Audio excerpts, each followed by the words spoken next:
جو لوگ کمزور ذہن رکھتے ہیں ساری زندگی فیصلہ ہی نہیں ہوتا، کوئی ڈرتے رہتے ہیں، سہمے سہمے وقت گزارتے ہیں، اپنے آپ کو فکری یہ جو ایمان ہوتا ہے یہ بندے کو طاقتور کرتا ہے، بندہ مضبوط ہو جاتا ہے۔ مجھے بتائیے نا، جب ایمان پکا ہو کہ روزی دینے والا اللہ ہے تو پھر بندہ کسی مالدار آدمی کے پیچھے کبھی بھاگتا ہے، کبھی کسی بڑے آدمی سے ڈرتا ہے؟ جب اسے پتا ہو کہ عزت اور ذلت اللہ کے دست قدرت میں ہے، پھر وہ سیاستیں سازشیں یہ کام کرتا ہے۔ تو پہلے تو مضبوطی ایمان درکار ہمارے بچوں کے اندر، ہمارے مزاجوں کے اندر، جب تک وہ مضبوطی ایمان۔ حضرت مولا علی شیر خدا کرم اللہ تعالی وجہہ الکریم ایک دفعہ بڑے علیل ہو گئے، کمزوری آ جاتی ہے، بندہ بیمار ہو جاتا ہے۔ تو ہمارے ہاں بیمار لوگ بعض اوقات ایسا جملہ بولتے ہیں جو کفر کے زمرے میں چلا جاتا ہے۔ آپ پریشان ضرور ہیں، تکلیف میں ضرور ہیں، لیکن آپ بات وہی کریں گے جو شریعت اجازت دیتی ہے۔ حضرت علی شیر خدا شدید علیل تھے، ایک صحابی تیمارداری کرنے گئے تو حضرت مولا علی کا چہرہ دیکھ کے پریشان ہو گئے، کہنے لگے آپ تو بڑے سخت علیل ہیں، اللہ خیر کرے، اللہ تعالیٰ آپ کو صحت دے۔ تو حضرت علی کہنے لگے تو فکر نہ کر، مجھے اس بیماری سے کچھ بھی نہیں ہوگا۔ نے کہا کیوں؟ فرمانے لگے مجھے نبی پاک علیہ السلام نے فرمایا تھا علی اس وقت دنیا سے جاؤ گے جب داڑھی خون سے رنگین ہو جائے گی،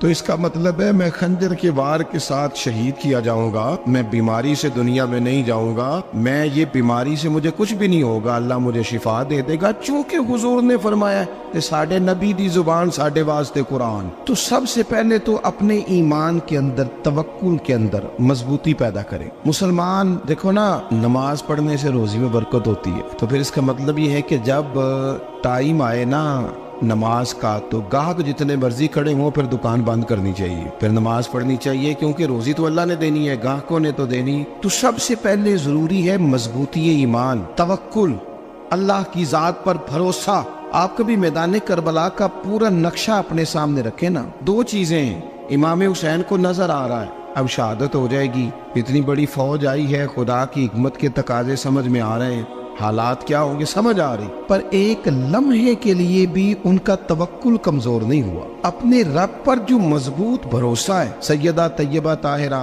حضرت فاطمہ الزہرا رضی اللہ تعالیٰ عنہا اونٹ کے بالوں کی بنی ہوئی چادر اوڑھ کر چکی پیس رہی تھی۔ یہاں بیویاں بڑا روتی ہیں، غریبی بڑی ہے، بڑی غریب بھی ہے، حالانکہ اب کون بندہ پیوند والے کپڑے پہنتا ہے جی؟ اب تو بڑی مشکل سے وہ لوگ ملتے ہیں جو جوتا ٹوٹ جائے تو گانٹھ کے پہنے، ورنہ تو نئے جوتے آ جاتے ہیں۔ حضرت سیدہ پاک اونٹ کے بالوں کی بنی ہوئی چادر اوڑھ کے چکی پیس رہی تھی۔ نبی پاک صلی اللہ علیہ وسلم نے دیکھا، آنکھوں میں آنسو ضرور آئے، پر محبوب نے فرمایا فاطمہ دنیا میں تھوڑی سی تکلیف برداشت کرو، قیامت کی ساری عزت اللہ آپ کو ہی عطا فرمائے گا۔ تو توکل کی مضبوطی، اللہ کی ذات پر بھروسہ، اپنے رب کریم کے ساتھ امیدوں کا وابستہ کرنا، اس سے مضبوطی آئے۔ دوسرا فرمایا وَعَمِلُوا الصَّالِحَاتِ، بہترین عمل کیا جائے زندگی میں، نیک اعمال کیے جائے، وقت ضائع نہ کیا جائے، ہر وقت کوئی نہ کوئی کام بندہ کرتا رہے۔ یہاں بہت سارے لوگ ہیں جن کو لوگ نیک کہنا شروع کر دیتے ہیں نا، وہ سمجھ لیتے ہیں شاید ہم سچی مچی نیک ہیں۔ لوگ جو کہتے ہیں حضرت صاحب کی بلا، پیر صاحب کی بلا، میں یہ طالب علموں کو، دوستوں کو، بلکہ اپنے آپ کو بھی کئی دفعہ کہتا رہتا ہوں، اپنے آپ کو سمجھاتا ہوں کہ یہ لوگ تجھے کہہ رہے ہیں حضرت صاحب، یہ تو رات کو تو اپنے آپ سے پوچھنا، اپنے رب سے پوچھ، کبھی موقع ملے تو اپنی گریبان میں جھانک، غور کر کے تیری کیفیت کیا ہے، تنہائی میں تیرا دل اللہ سے جڑتا ہے کہ نہیں، عبادت میں دل لگتا ہے کہ نہیں، خدا کا خوف دل میں رہتا ہے کہ نہیں، غریب کی محبت، عزیزوں قربت والوں کا احساس طبیعت میں موجود رہتا ہے کہ نہیں۔ ویسے تو میرا مطلب ہے، لوگ کہہ دیتے حاجی صاحب آپ بڑے سخی ہیں، تو اس سے تو نہیں نا بندے نے سخی ہونا، سخی تو تب ہونا ہے جب اللہ کی بارگاہ میں مقبول ہوگا۔ اعمال صالحہ، نیک کام، اور وہ کرتا رہے بندہ، کوئی بھی کام اسے نیکی کا مل جائے نا۔ دیکھنا اپنا معیار ہر انسان نے بنایا ہوتا ہے کامیابی کا۔ کچھ لوگوں کا خیال یہ ہوتا ہے کہ بچے میرے پڑھ گئے، اپنی اپنی جگہ پہ سیٹ ہو گئے، میں اب بڑے سکون میں ہوں۔ کچھ کی رائے یہ ہوتی ہے کہ میں نے سب بچے بچیوں کا بیاہ کر دیا ہے، گھر میرا بن گیا ہے، اب میں بڑے آرام میں ہوں، قرار میں ہوں، سکون میں ہوں۔ تو اپنی اپنی رائے ہوتی ہے، لیکن حقیقت وہ ہے، اصل وہ ہے جسے اللہ کے قرآن نے بیان کیا۔ اللہ کریم نے فرمایا والعصر، اے محبوب علیہ السلام ہمیں آپ کے زمانہ مبارکہ کی قسم ہو، ان الانسان لفی خسر، فرمایا بے شک انسان خسارے میں، نقصان میں۔ اپنے تئیں کوئی دعویٰ کر لیتا ہے، آپ دیکھتے ہیں کہ بہت سارے لوگوں کے دعوے اپنے اپنے ہوتے ہیں نا۔ کسی بھی طالب علم سے آپ پوچھیں پیپر دے کے آئے تو پیپر کیسا ہوا ہے، تو کیا کہتا ہے؟ جب کینڈیڈیٹ الیکشن لڑتے ہیں تو رات کو جب وہ سوتے ہیں تو سارے جیت کے ہی سوتے ہیں، ان کو سب یہی کہتے ہیں کہ لوگ سارے تیرے ساتھ ہی ہیں. حالات یہ جتنے بادشاہ حکمران ہوتے ہیں ان کے بگڑنے کی بنیادی وجہ ہوتی ہے کہ یہ خوش فہمیوں میں مبتلا ہوتے ہیں. ہم میں سے بھی ڈھیر سارے لوگ ہیں جو خوش فہمیوں میں مبتلا ہیں. کچھ کہتے ہیں جناب ہماری نسبت بڑی تگڑی ہے. بھئی نسبت تو امام حسین سے تگڑی تو کسی کی نہیں نا. تو ساری رات نماز پڑھتے تھے, روزے رکھتے تھے, اللہ کو یاد کرتے تھے. آپ خالی نسبت پر بیٹھ کر عمل چھوڑ جائیں تو یہ کیسے ممکن ہے؟ تو اپنے اپنے تئیں لوگوں نے معیار کامیابی کے قائم کر لیے ہیں. اللہ فرماتا ہے کہ محبوب مجھے قسم ہو زمانے کی انسان نقصان میں. یہ دن بدن جو وقت گزار رہا ہے تو اس کا نقصان, اس کا خسارہ, اس کا گھاٹا بڑھتا جا رہا ہے روز نقصان میں. کتنا عمر کا حصہ لوگوں نے ضائع کر دیا. کتنے بہترین لوگ تھے لیکن روزی روٹی کے پیچھے وقت سارا برباد ہو گیا. یہ رزق حلال کے لیے دوڑ دھوپ ہو وہ تو بڑی بات, لیکن تکبر کے لیے اور خواہشات, بیجا خواہشات کی تکمیل کے لیے, ایک دوسرے سے آگے بڑھنے کے لیے بڑا وقت ضائع کیا لوگوں نے. اچھا کوئی بھی نہیں جیتا, خاندانوں میں بھی کوئی نہیں جیتا, برادریوں میں بھی کوئی نہیں جیتا, پر لڑائی ساری زندگی کی ہے. میں نے آگے گزرنا ہے, میں نے آگے, حالانکہ کوئی کسی کو جیتنے دیتا ہی نہیں. اپنے اپنے تئیں لوگوں نے معیار قائم کیے کامیابی کے. اللہ فرماتے ہیں بے شک انسان نقصان میں ہے, لیکن جس میں 4 خوبیاں پائی جائیں اللہ کا قرآن کہتا ہے وہ بندہ کامیاب ہو. کون کون سی؟ الا الذین آمنوا. سب نقصان میں نہیں سوائے ان لوگوں کے جو ایمان لائے. سب سے پہلے کیا کرے؟ ایمان ہو اس کے پاس, مضبوط ایمان. وعملوا الصالحات, اور ایمان بھی لائے اور نیک کام بھی کرے. اور صرف نیک کام نہ کرے, وَتَوَاصَوْا بِالْحَقِّ, لوگوں کو حق بات کی نصیحت بھی کرے. اور ظاہر ہے سچ بولے گا, حق بولے گا تو بڑے لوگوں کے مفادات کو ٹھیس پہنچے گی, کچھ لوگوں کو تکلیف بھی ہوگی. تو اب جب تکلیف ہوگی تو پھر مصیبت بھی آئے گی. تو اگر حق بات کہنی ہے تو پھر کیا کرے؟ وَتَوَاصَوْا بِالصَّبْرِ, پر ایک دوسرے کو صبر کی بھی وصیت کرے. 4 چیزیں پائی جائیں, ایمان, اعمال صالحہ, حق کی نصیحت, اس رستے میں آنے والی تکلیف پر صبر. اگر یہ 4 چیزیں میسر آتی ہیں تو اللہ کا قرآن کہتا ہے بندہ کامیاب ہے. اور اگر یہ 4 چیزیں نہیں تو پھر کوئی بندہ جتنا مرضی دعویٰ کرے, جتنا مرضی شور کرے, جتنا مرضی اعلان کرے, وہ کامیاب ہو سکتا. سب سے پہلے تو اپنا ایمان پکا کرے. یہ جو کچی پکی باتیں کرتے ہیں نا لوگ, مسلمان جو ہوتا ہے نا, مسلمان وہ لاوارث نہیں ہوتا, وہ وارث والا ہوتا ہے. اس کا رب ہر وقت اپنی رحمت سے اس کی حفاظت کرتا ہے. مسلمان ہر وقت نبی پاک علیہ السلام کے نگاہ کرم میں رہتا ہے. اسے کمزور باتیں نہیں کرنی چاہیے کہ میرے کو پیچھے چڑھ گیا تو پتہ نہیں کیا ہو جائے گا, برادری مخالف ہو گئی تو پتہ نہیں کیا ہو جائے گا, سچ بول دوں گا تو لوگ پتہ نہیں مجھے مار دیں گے. ایسا ہو نہیں سکتا. چھری حضرت ابراہیم چلائے بھی نا تو حضرت اسماعیل کے حلق پہ چلنا اس نے تب بھی ہے جب اللہ حکم کرے گا. تو اللہ کی حکمت ہوگی, حکمت الہی ہوتی ہے تو کوئی کام ہوتا ہے, ورنہ ہوتا. تو اپنی طبیعت میں مضبوط ایمان, توکل, اللہ پہ بھروسہ, مضبوطی افکار کی, کچی باتیں نہیں. دیکھو نبی پاک صلی اللہ تعالی علیہ وسلم نے فرمایا نیکی کو کبھی حقیر نہیں سمجھنا, کبھی حقارت سے نہیں نیکی کرنی کہ یہ بڑی چھوٹی ہے تو میں اس کو کروں. اب فرمایا کبھی حقیر نہ سمجھنا, نیکی کا کام جو بھی ملے کر دینا. فرمایا اگر بھائی سے مسکرا کے ملو گے بنا تو اس پر بھی اللہ تمہیں صدقے کا ثواب عطا کرے گا. ہم تو اس دین سے کے ماننے والے ہیں جو کہتے ہیں تو گلی سے روڑا اٹھا دے, کانٹا اٹھا دے, کسی کی تکلیف دور کر دے, کسی اس پر گنجائش کر دے, کسی کے لیے آسانی کر دے. جو بھی خیر کا کام میسر آئے پورے دن میں اسے چھوڑے نہیں. صبح گھر سے نکلے, وہ ایک صحابی تھے, غالباً تابعی تھے, تو بازار جاتے اپنے غلام کے ساتھ تو سارا بازار گھوم کے واپس آ گئے. خادم نے کہا جناب کو نہ کوئی خریدا نہ کچھ بیچا, تو آپ سارا بازار گھوم کے آ گئے. فرمانے لگے تیرا کیا خیال ہے؟ میں نے کچھ بھی نہیں کیا. کہا جناب پھر کیا کیا ہے؟ فرمانے لگے تم نے دیکھا جو بندہ بھی گزرا میں نے اس کو کہا السلام علیکم, تو کتنی کو نیکیاں میں جمع کر کے آ گیا ہوں. کوئی خیر جو میسر آئے. ہم سمجھتے ہیں کہ شاید کوئی کروڑ کو روپیہ ہوگا تو پوری مسجد بناؤں گا تو پھر میں نے نیکی کر دی ہے. شاید جناب میں, حالانکہ یہ چھوٹے چھوٹے کام ہے نا, چھوٹے چھوٹے کام, ان کی تو زیادہ ضرورت ہوتی ہے, ان کی تو زیادہ حاجت ہوتی ہے. کوئی آپ رستے میں گزر رہے ہیں تو نیچے کوئی کھڈا بنا ہوا ہے تو اس پر ہم کیا کرتے ہیں, گاڑی میں بیٹھ کے تبصرہ کرتے ہیں اے روڈ کھورے کدو بننا ہے. بھئی یہ کھڈا ہے نا تو آپ نیچے اترے نا, تو آپ دھابڑا لیں نا, کئی پکڑے نا, یہ تو 5 منٹ کا کام ہے.